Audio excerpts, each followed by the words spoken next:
Hi, and welcome back to Musicians Edition Practice with Me for Flute.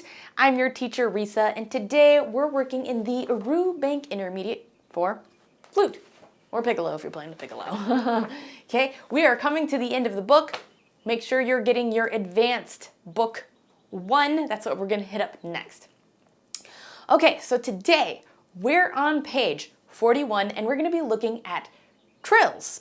Okay, so trills, I guess I'll read what it says just so we could get an understanding. A trill is produced by alternating the given or written tone and the next scale tone above in the rapid succession.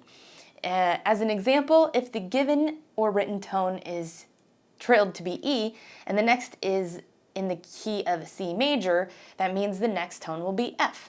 However, if the key being played is G, then the next note will be F sharp. Okay, so basically, we're going to really be thinking about the scale that it is, so pay attention to your key signatures. I mean, you always should be anyway. And then you're just going to be playing the next note in the scale with the trill. Okay, now the trill, just to make this a lot more simple than reading this, I guess, is a trill is, you can see that it's marked a bunch of 16ths that are just going back and forth. Okay, and that's really what the trill is. They put the TR, stands for trill, and it's a lot easier to read than reading back and forth for 16ths, right? So let's go ahead and try our exercise 1, okay? So it's going to be trilled E. So thinking of taking a look at our key signature, we have no sharps, no flats, which means we're going to be trilling from E natural to F, okay? So with this one, it's easy enough because all we're doing is lifting and moving one finger. Now, some of these have different kind of fingerings because, like, think of a trill to C to D. That ain't gonna work for that quick and for that long. We'll get to those kind of stuff later, but just know it's E to F right now, right?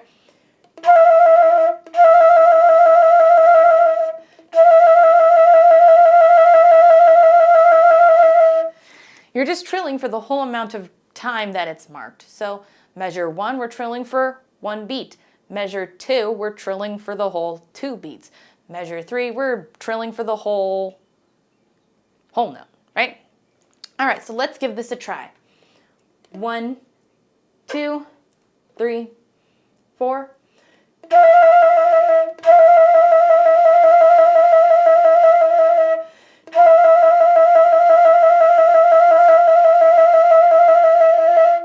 Okay, perfect. If you really want to get exact and work on the trill, what you can do is take your metronome. Here we go, hold on.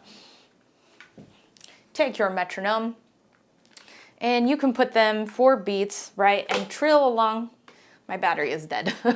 So what you would do is you would just trill along, okay? So you'd be 1, 2, 3, 4.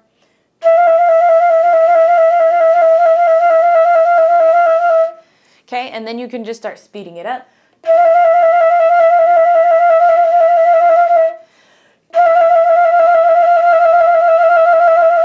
Okay, with flutes it's pretty easy for the most part, especially when it's only one finger moving. But you can do it that way to like be more consistent with it. And when you're trilling, this is where you really want those fingers to be down low. Okay, you're not even like really taking your finger off the key. That's going to slow you down. So if you just leave it touching the key and then just hitting it, you'll trill so much faster and cleaner. All right, let's move on to the second one, okay? This is where it gets a little more complicated, and to be honest, I was never taught this. Okay, so let's read on to it, okay? They want you to alternate the pitch just a little bit right as you're coming into this next note. So the next note is not trilled, at least in this exercise here. We're trilling E to E to E to E to F, and they're doing that. They want you to go down to a D for a moment, back E to F, and that's to make a distinction of the difference between the trills and then the F, okay? So it would be more like, but a little bit faster and cleaner. Something like that, okay? Just to make the difference. So why don't we look at number 2 now, and let's give it a try. And remember, everything still has to fit within the scale unless otherwise marked. So here, everything is going to be natural, because there's no sharps, no flats in our key signature. We'll take this nice and slow. 1, 2, 1, 2.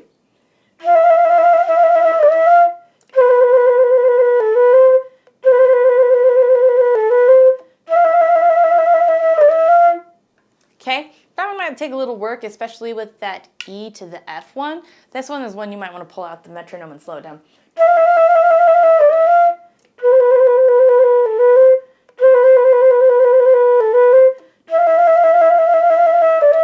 Okay, and then you'll start cleaning it up a little bit. Okay? This lesson is brought to you by the Musician's Edition practice book.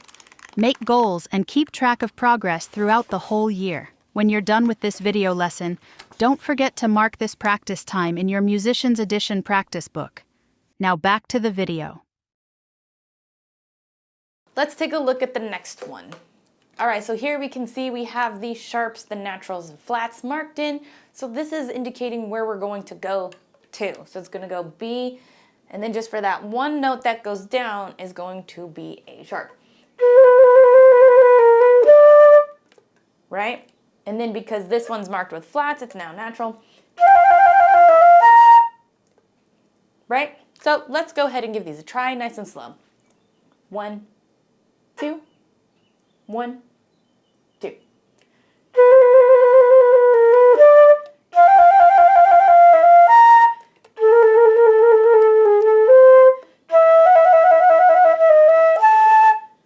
All right, excellent job. So you may be thinking some of these are a little bit harder than others, right? Like B to C, that's pretty easy, but that A to B flat seems a little much, right? Well, on the next page, there is the trill finger charts. This page is really hard to read. I'm not going to read that. There are apps, and it's better to find maybe some other things online that are easier to read. But anywho, for A to B flat, if you just keep this finger down, it's better than just keep that index finger down. Okay? And then the next one, we have the E natural to F, right?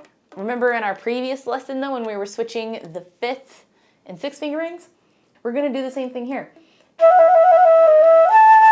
So much better than, you know? So that's what we're gonna do for those ones. So let's go ahead and do that one again and think of our fingers a little bit better for the trills. 1, 2, 1, 2.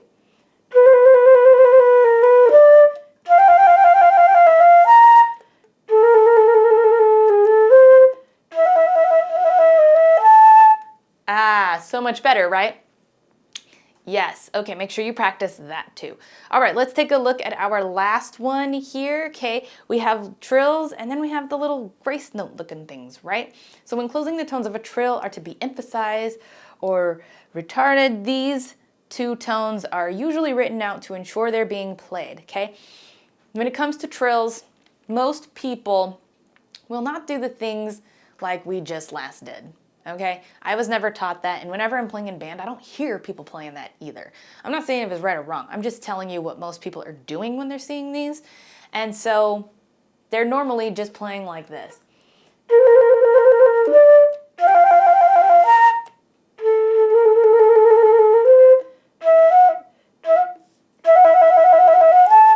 Right, like that's kind of what they're playing. They're usually not putting that extra note in. When you see it with that extra note in, the composer, for sure, 100%, wants you to play it with that note. So let's go ahead and play this last line. Ready? 1, 2, 3, 4.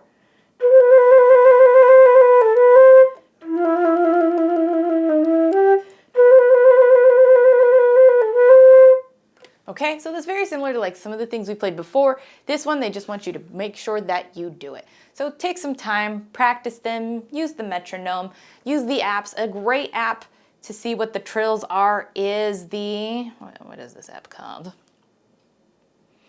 It's like the flute finger chart, okay? It can tell you regular fingerings, but if you hit the TR button, it'll tell you the trills, and it's a lot easier to read than the chart here.